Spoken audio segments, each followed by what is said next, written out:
నేనొక్కదాన్ని చేసేటువంటి చిన్న సహాయం వల్ల పెద్ద ఉపయోగం ఏముంది అని ఎప్పుడూ కూడా అనుకోవద్దండి.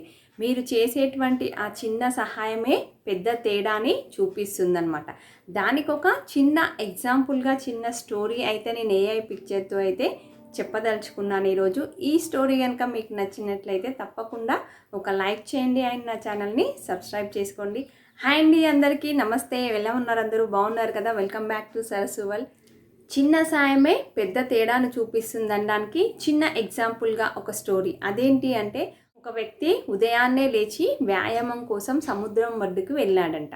సో అలా వెళ్ళినప్పుడు అతను సముద్రం కెరటాలు అనేటువంటివి ఉవ్వెత్తున ఎగిసిపడటం, దాంతోపాటు కొన్ని చేపలు అనేటువంటివి ఒడ్డున పడడం గమనించాడు.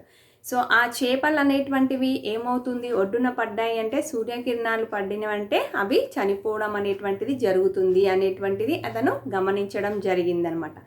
సో అప్పుడు అతను ఏం చేశాడంటే, నా వంతు సహాయంగా నేను కొన్ని చేపలకైతే ప్రాణం పోస్తాను అని చెప్పేసి ఒక్కొక్క చేపను తీసి సముద్రంలోకి వదిలివేయడం చేస్తూ ఉన్నాడు. అటుగా వచ్చినటువంటి ఇంకొక వ్యక్తి అతన్ని ఆశ్చర్యంగా చూస్తూ, ఏంటి నువ్వేం చేస్తున్నావు అసలు అర్థమవుతుందా అని చెప్పేసి అన్నాడనమాట. ఇక్కడ వందల కొద్ది చేపలు అనేటువంటివి ఉన్నాయి, ఎన్ని చేపలకని మీరు సహాయం చేస్తారు అని అతన్ని అడగడం జరిగిందనమాట. అప్పుడు అతను ఏం చేశాడు, ఇంకొక చేపని చేతిలోకి తీసుకొని ముందుకు వెళ్తూ, ఇదిగో నేను చేసేటువంటి సాయం యొక్క ఫలితం ఈ చేపకు దక్కింది అని చెప్పేసి దాన్ని నీటిలోకి వదలడం జరిగిందనమాట.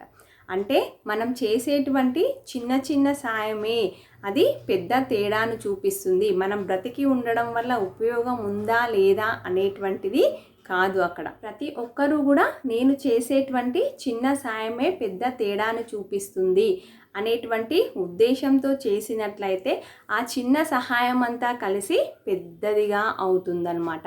అందుకే ఒకరు చేస్తున్నారా లేదా అనేటువంటిది కాదండి, మీ వంతుగా మీరు చేయగలిగినటువంటి సహాయం ఇతరులకి చేయండి.